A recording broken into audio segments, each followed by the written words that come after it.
Hello student. आज का जो लेक्चर है वो लेक्चर होगा इलास्टिसिटी पे। इलास्टिसिटी को बोलते हैं स्ट्रेंथ ऑफ मटेरियल।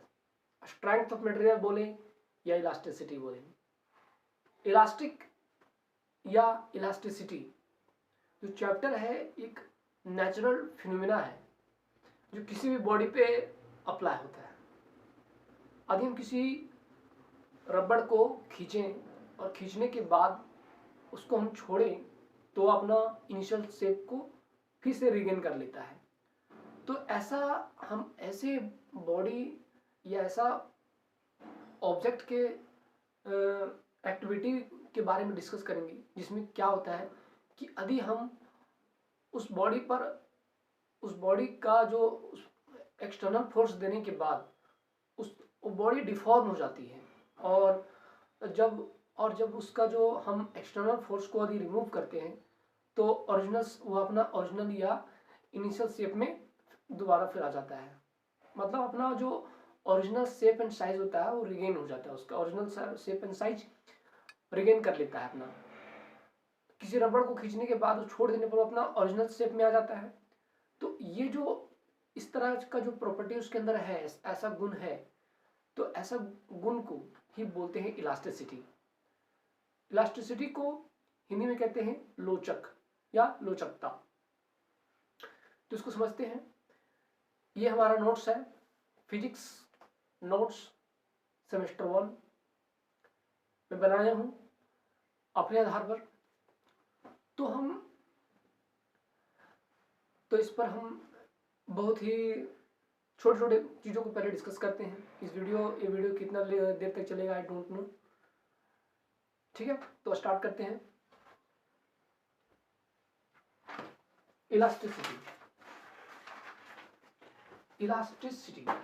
इलास्टिसिटी मतलब होता है लोचकता। इलास्टिसिटी का मतलब होता है elasticity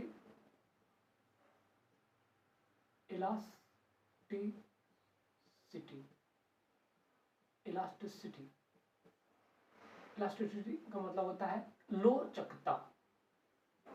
लोचकता।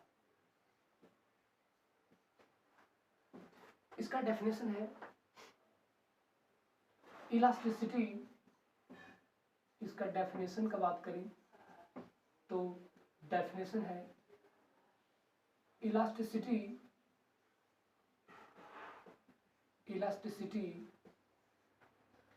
Is the property. Elasticity क्या है? Is the property. Elasticity is the property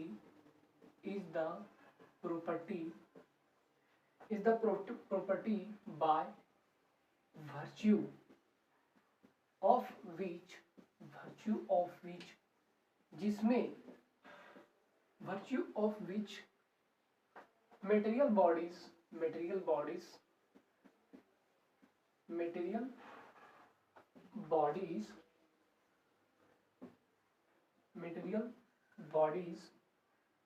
regain क्या बोले कि रिगेन कर लेता है। Body regain their original shape. वो अपना क्या करता है? ओरिजिनल शेप को रिगेन कर लेता है। वो अपने ओरिजिनल शेप को रिगेन कर लेता है। Shape and size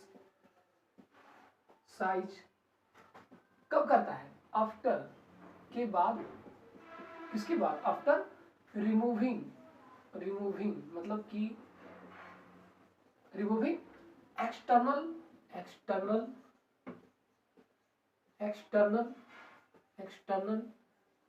deforming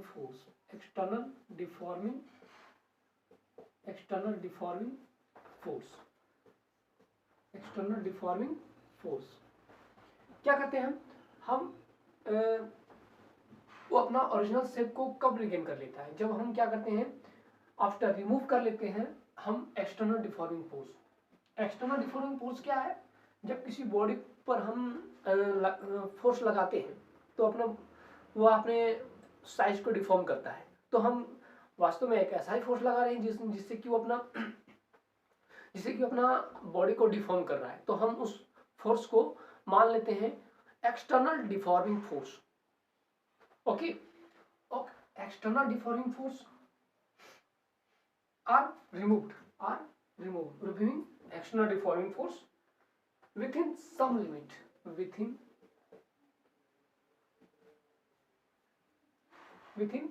some limit। एक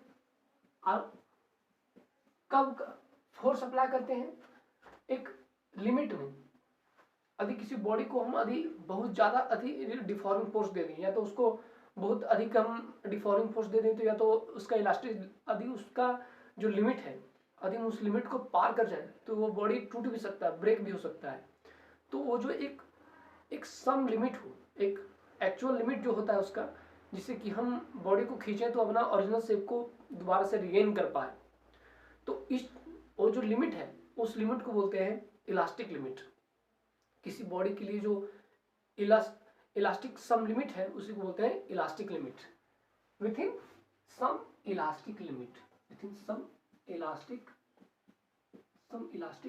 limit, in some elastic limit this property of a body। तो इस property of body, किसी भी this property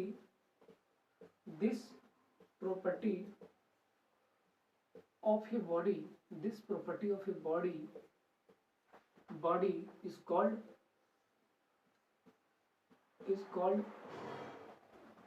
elasticity।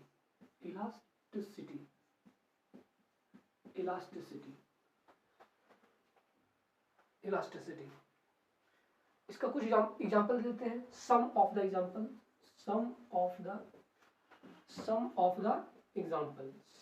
एग्जांपल मान लेते हैं। कोई अगर एग्जांपल हम देते हैं, एग्जांपल अगर मान ले देते हैं, रबर मान सकते हैं। एक रबर हो सकता है, रबर हो सकता है, ट्यूब हो सकता है, ETC बहुत सारे हो सकते हैं।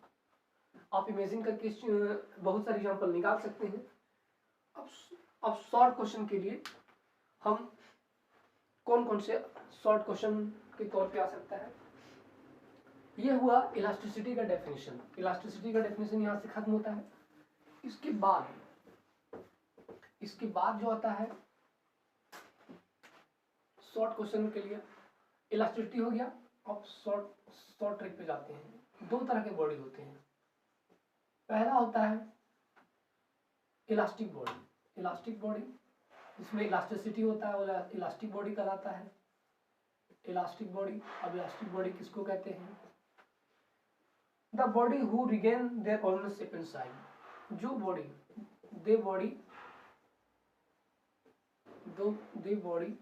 regain their original shape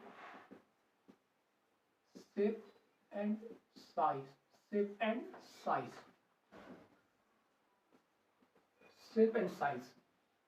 is called elastic body, is called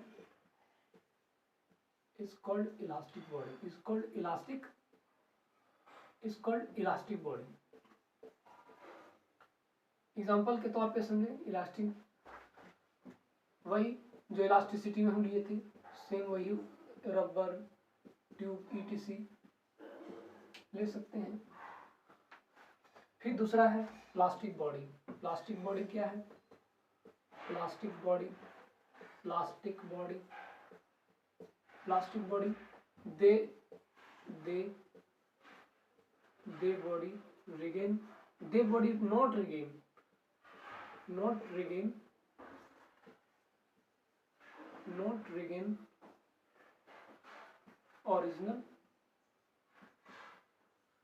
original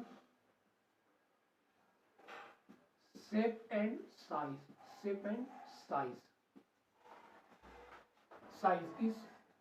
is called plastic body,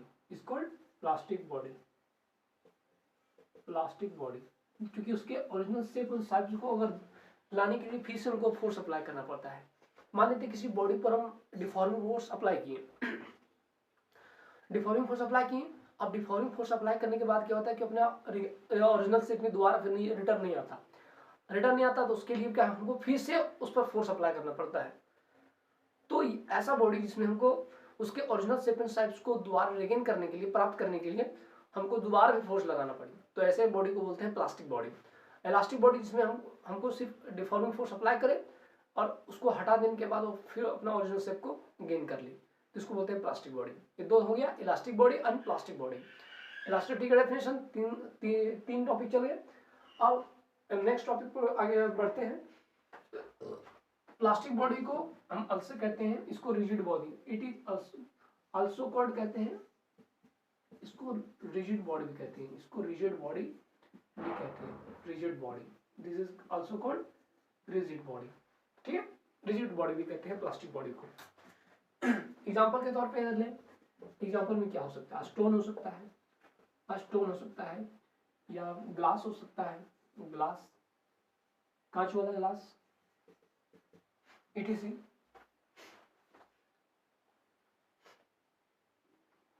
अब आगे चलते हैं, स्ट्रेस और स्ट्रेन। स्ट्रेस और स्ट्रेन पढ़ेंगे। स्ट्रेस और स्ट्रेन क्या है, स्ट्रेस और strain, stress and strain, stress और स्ट्रेन, स्ट्रेस और स्ट्रेन क्या है। स्ट्रेस क्या है, पहले इसका डेफिनेशन समझते हैं। स्ट्रेस क्या है, स्ट्रेस क्या है, stress the restoring force act upon your body, the restoring force, the restoring force act upon your body, act upon your body, act upon your body, relative displacement, relative displacement, relative displacement, relative displacement, relative displacement of its various, of its various, of its various, various, of its various is called a stress. A stress is called a stress. It is called a stress. The restoring force act only upon the body related to displacement of its various is called। किसी भी body पर जब force apply होता है तो उसमें एक restoring force होता है। रिस्टोरिंग फोर्स क्या है, रिस्टोरिंग फोर्स हम समझते हैं कि इसमें रिस्टोरिंग फोर्स क्या होता है। मान लेते हैं कि हम किसी रबड़ को खींचते हैं, खींचने के बाद जितना हम रबड़ को, जितना टाइटली रबड़ को खींचते हैं उतना ही टाइटली वो अपने तरफ से फोर्स लगाती है, उतना ही वो लगते से तना हुआ है, वो अपने तरफ खींच रहा है हमको। मान लेते हैं कि रबड़ की जगह अगर हम स्प्रिंग को लें, एक स्प्रिंग लेते हैं, मान लेते हैं कि स्प्रिंग को खींचते हैं, तो स्प्रिंग को जितना आप खींचोगे उतना ही स्प्रिंग अपने तरफ आपको खींचेगी। तो क्या हो रहा है, उसके पास क्या एक रिस्टोरिंग फोर्स लगा रही है, अपने अपने अपने इनिशियल पोजीशन को रिस्टोर करने के लिए, जो अपने बॉडी को रिस्टोर करने के लिए कोई फोर्स हमको दे, हमको फोर्स हम पर अप्लाई करे या किसी भी बॉडी पर अप्लाई करे अपने इनिशियल पोजीशन में आने के लिए, तो ऐसे फोर्स को बोलते हैं रिस्टोरिंग फोर्स। ओके, तो रिस्टोरिंग फोर्स आपको समझ आ गया होगा। And that's it. इसके आगे समझते हैं। स्ट्रेस का एक और डेफिनेशन है कि stress is equal to force बेटा, force per unit area, force per unit area, force per unit area. मतलब फोर्स क्या लगता है, per unit area, per unit area पर कितना फोर्स लग रहा है वही कहलाता है स्ट्रेस। जो कि स्ट्रेस और प्रेशर का जो फॉर्मूला होता है फोर्स बाय एरिया, और स्ट्रेस का दोनों का फॉर्मूला सेम होता है, फोर्स बाय एरिया, इसमें कुछ डिफरेंट नहीं है। तो इसका फॉर्मूला निकाल सकते हैं, stress is equal to force बटा एरिया, फोर्स बटा एरिया। यहाँ से हम क्या कर सकते हैं, इसका एसआई यूनिट भी निकाल सकते हैं। एसआई यूनिट निकालें तो न्यूटन एरिया क्या होता है, मीटर, न्यूटन मीटर पर -2 का पावर -2 हो जाएगा। उसके बाद इसका डायमेंशन भी निकाल सकते हैं, इसका डायमेंशन निकालें, डायमेंशन क्या हो सकता है, डायमेंशन हो जाएगा, डायमेंशन एन का होता है डायमेंशन एम एल टी का पावर -2, और मीटर का क्या होगा, मीटर का होगा एल का पावर -2, लेंथ है तो ये एल यहाँ पे चला जाएगा। अब निकाल सकते हैं इसका डायमेंशन एम एल, ये सेम है, सेम बेस है तो -1 फिर टी का पावर -2, ये हुआ स्ट्रेस का dimension, stress dimension. Stress dimension निकल गया, स्ट्रेस डायमेंशन निकल गया।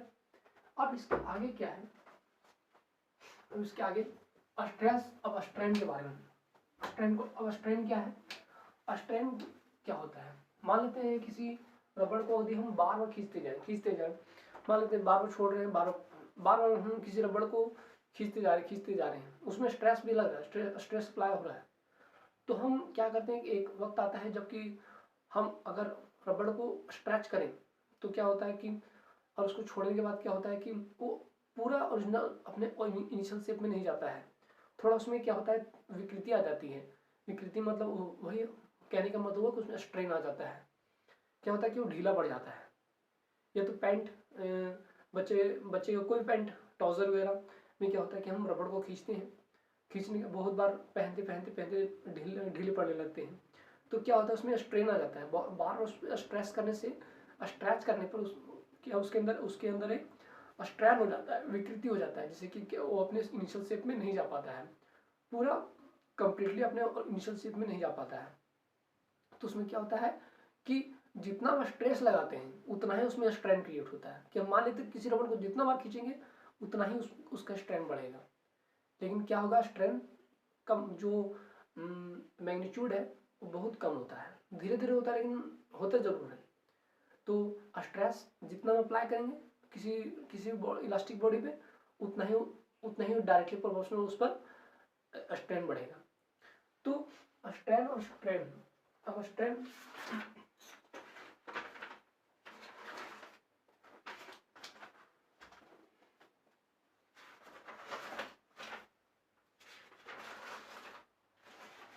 अब स्ट्रेन क्या है, अब स्ट्रेन समझते हैं। दूसरा है स्ट्रेन, स्ट्रेन क्या है, स्ट्रेन क्या है, स्ट्रेन क्या है, it is defined as the ratio, it is defined as the it is defined as the ratio, it is defined as the ratio of the change in length, change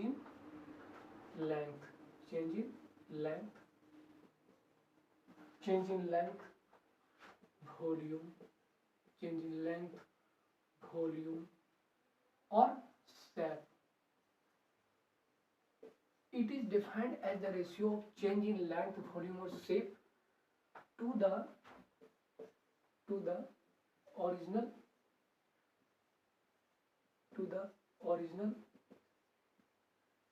shape, size and volume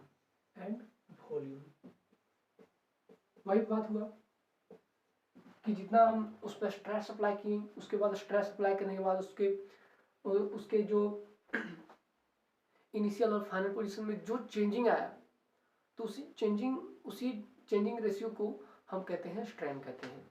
the strain is defined as the ratio of change in length, volume और shape to the original shape, size and volume is called strain, is called strain.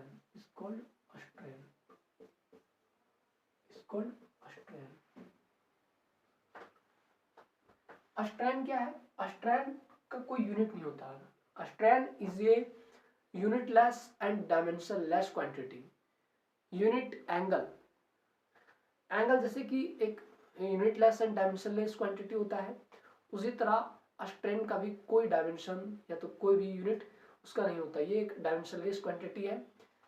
Okay, तो या लिख सकते हैं a strain is a pure number, strain is a pure number. क्या है? Pure number है, pure number है, pure number.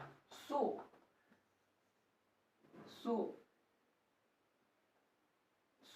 it has no dimension, no dimension, no dimension and dimension and unitless, and unitless। ठीक है, strain समझ आ गई। अब क्या है कि स्ट्रेस और स्ट्रेन के बीच का जो कॉम्बिनेशन है, कि स्ट्रेस और स्ट्रेन के बीच का जो कॉम्बिनेशन है, हुक्स लॉ के अकॉर्डिंग दिया गया कि स्ट्रेस इज डायरेक्टली, स्ट्रेस जो होता है वो डायरेक्टली प्रोपोर्शनल होता है स्ट्रेन की। जो हुक्स लॉ कहता है कि the Hooke's law is defined as the stress is directly proportional to strain. ये प्रूव कर, ये एक स्टेटमेंट निकल के आया था सामने, Hooke's law. Hooke's law is the most important topic in the elasticity chapter. ये हर एक परीक्षा में पूछे जाते हैं अगर इलास्टिसिटी से हो तो हुक्स लॉ क्या है? हुक्स लॉ क्या है? हुक्स लॉ हम समझते हैं, हुक्स लॉ के बारे में पूरी जानकारी लेते हैं। इन 1676 रॉबर्ट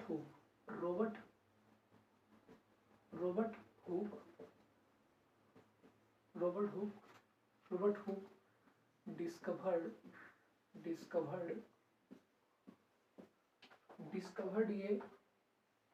ये linear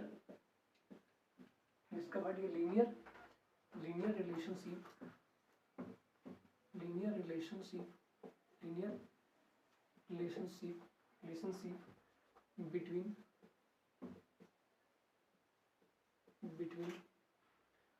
stress and strain for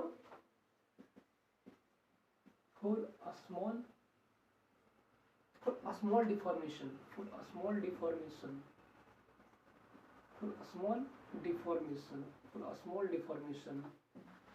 अर्थात elastic limit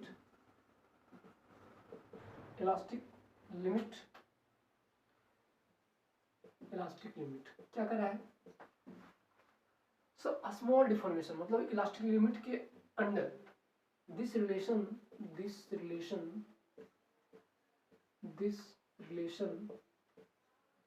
is known as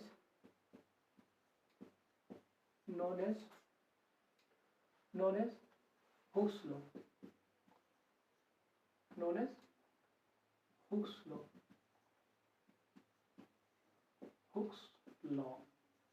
Hooke's law कहते हैं। Hooke's law तथा इसका स्टेटमेंट से क्या होगा? A stress is directly proportional to a strain। और स्ट्रेस अब इसको क्या करेंगे? स्ट्रेस बटा स्ट्रेन लिख सकते हैं। Strain is equal to constant where constant क्या है? Where constant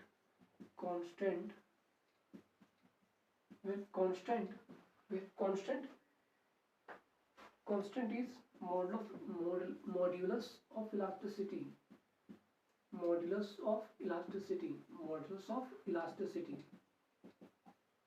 modulus of elasticity है। ये भी क्या है? एक इलास्टिक कांस्टेंट है। ठीक है, अब आगे चलते हैं इसके एसआई यूनिट पर कि हुक्स लॉ में कौन मॉडुलस ऑफ इलास्टिसिटी। तो हम इस कांस्टेंट का elastic constant modulus of elasticity constant का एसआई यूनिट और डायमेंशन निकालेंगे। इलास्टिक यूनिट का हम यूनिट एंड डायमेंशन निकालते हैं। यूनिट एंड डायमेंशन क्या हो सकता है? एसआई यूनिट कैसे निकलेगा? एसआई यूनिट ऐसा यूनिट कैसे निकलेगा, क्योंकि जानते हैं स्ट्रेस बटा स्ट्रेन, मान लेते हैं स्ट्रेस बटा स्ट्रेन। स्ट्रेस का फॉर्मूला, स्ट्रेन तो यूनिट लेस है, जीरो हो जाएगा। स्ट्रेस कुछ भी नहीं है, स्ट्रेस क्या होगा, फोर्स बाय एरिया होगा, फोर्स बाय एरिया। तो force by area is equal to M L T का पावर -2 बराबर एल स्क्वायर। तो क्या होगा, सेम होगा, एम एल का पावर -2 -1 फिर टी का पावर -2। ये होगा इसका डायमेंशन से निकल गया। अब इसके आगे क्या, अब इसके आगे क्या टॉपिक है, अब इलास्टिक कांस्टेंट।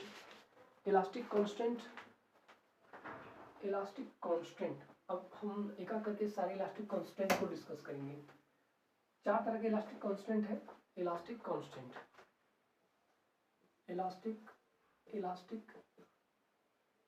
कांस्टेंट उससे पहले हम एक चीज डिस्कस करेंगे कि हम दो मटेरियल के बारे में डिस्कस करेंगे कि हम इलास्टिक कांस्टेंट को पढ़ने से पहले हम दो तरह के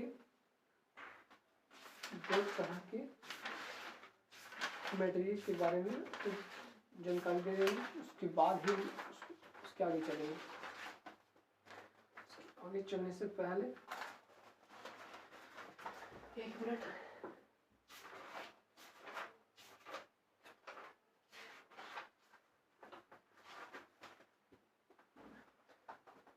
हाँ इनकमिंग।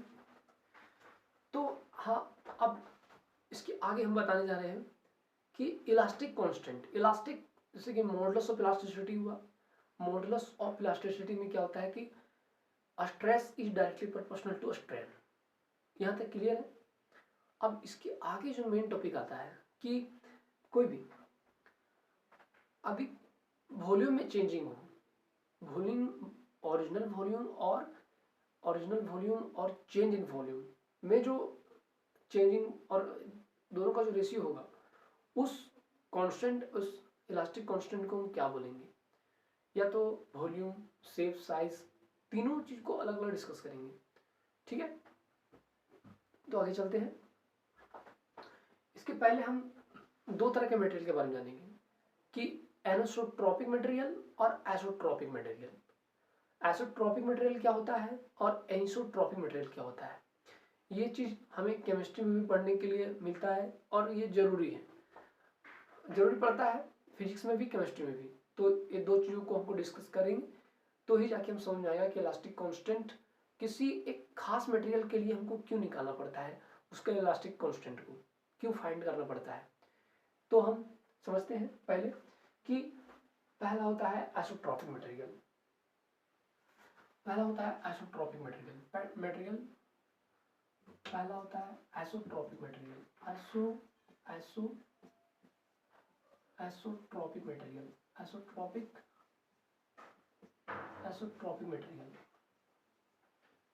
ये इलास्टिसिटी के केस में ही लिया जाता है, इलास्टिसिटी के केस में और केमिस्ट्री में। Isotropic material whose property are the same in all direction. Those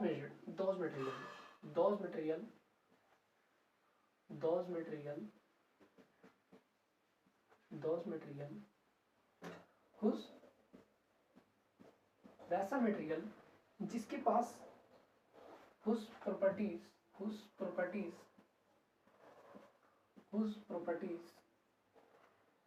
are the same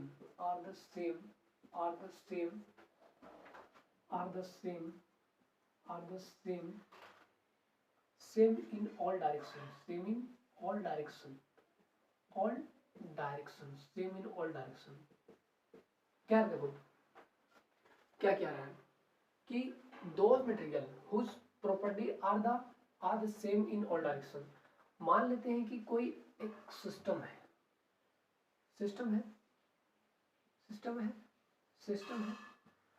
में बहुत सारे मॉलिक्यूल्स हैं, यहाँ एक मॉलिक्यूल, यहाँ मॉलिक्यूल, यहाँ मॉलिक्यूल, यहाँ मॉलिक्यूल, चारों तरफ मॉलिक्यूल है,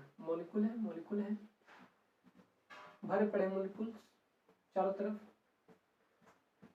तो ये क्या है कि बोल रहा है कि ऑल डायरेक्शन, मतलब ये जो मॉलिक्यूल्स है, इस डायरेक्शन में इसका प्रॉपर्टी सेम है, इस डायरेक्शन में भी इसका प्रॉपर्टी सेम है, इस डायरेक्शन में प्रॉपर्टी सेम है, इस डायरेक्शन में इसका प्रॉपर्टी सेम है, यहाँ पर किनारे हैं तो भी इसका प्रॉपर्टी सेम है, तो भी इसका प्रॉपर्टी सेम है। मतलब इसका हर डायरेक्शन में जो प्रॉपर्टी है किसी भी तरह से प्रॉपर्टी इसका सेम देखने को मिलता है।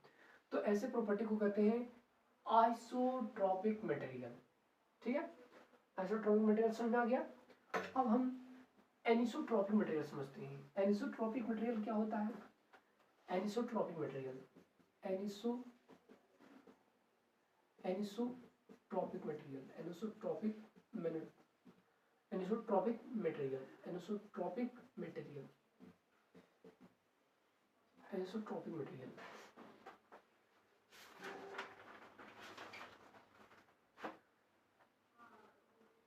Solids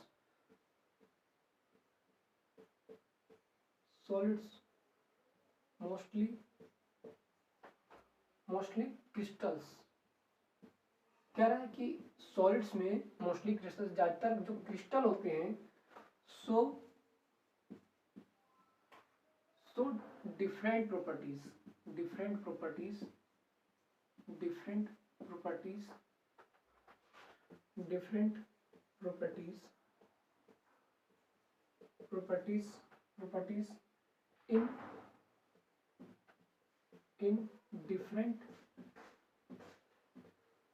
in different direction. क्या कर रहा है कि जो सॉलिड्स होते हैं मोस्टली करके, जो सॉलिड क्रिस्टल होते हैं, और डिफरेंट डायरेक्शन में डिफरेंट प्रॉपर्टीज शो करते हैं, different direction and are thus called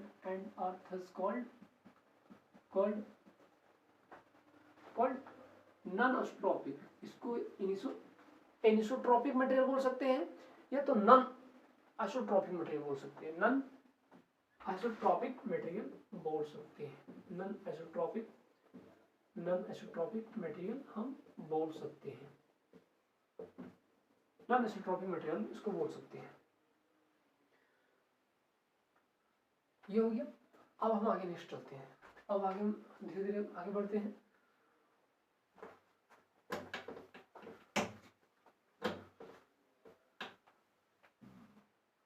next है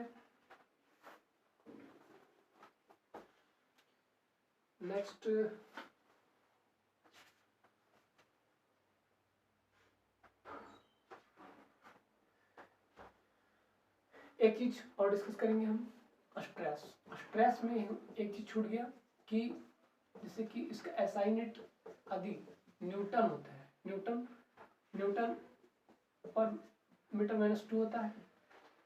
ये हुआ इसका एसआई यूनिट, तो इसका सीजीएस यूनिट क्या होगा? सीजीएस यूनिट होता है डाई सेंटीमीटर, मीटर के जगह पर सेंटीमीटर का पावर -2।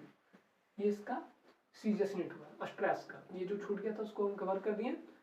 एक चीज याद रखें कि स्ट्रेस का या प्रेशर का जो सीजीएस यूनिट होता है वो डाइन होता है, और 1 dyne is equal to 1 newton is equal to होता है 1 newton is equal to 10⁵ dyne. ठीक है, 10⁵ डाइन। और यदि हम एक डाइन बराबर निकालें, तो एक डाइन बराबर होगा 1/10⁻⁻⁵ न्यूटन। ठीक है, ये होगा।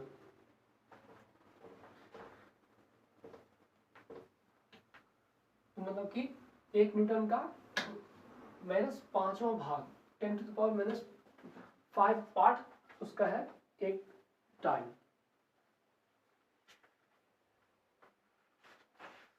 अब हम टाइप्स ऑफ स्ट्रेस के टाइप्स कितने हैं? टाइप्स ऑफ स्ट्रेस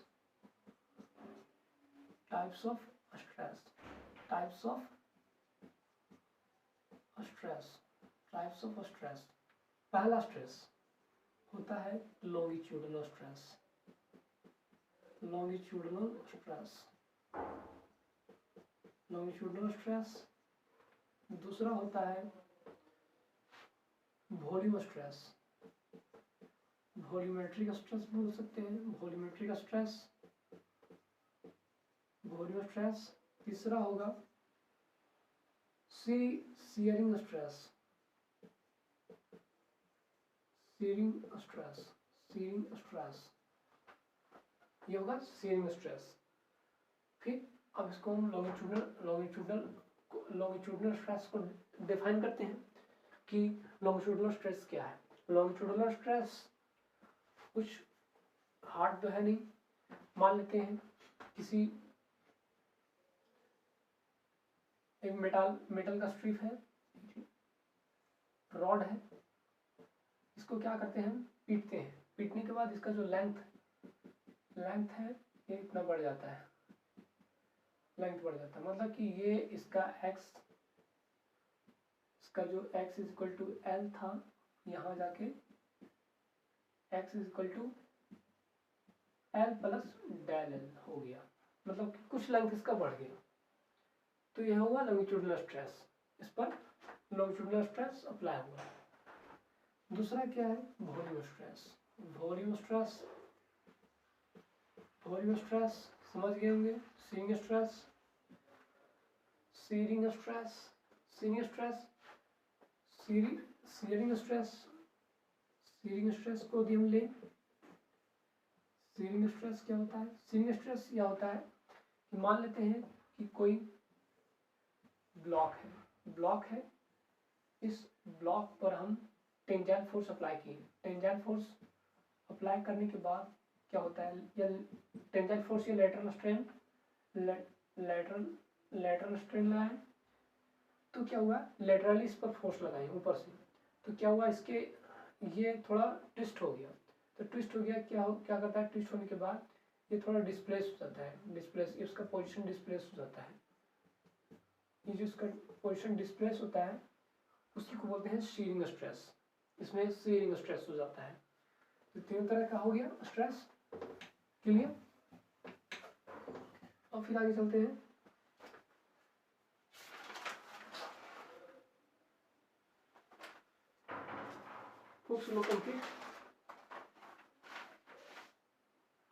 अब इलास्टिक कांस्टेंट पर आते हैं। इलास्टिक कांस्टेंट क्या है, अब elastic constant, elastic constant, elastic constant,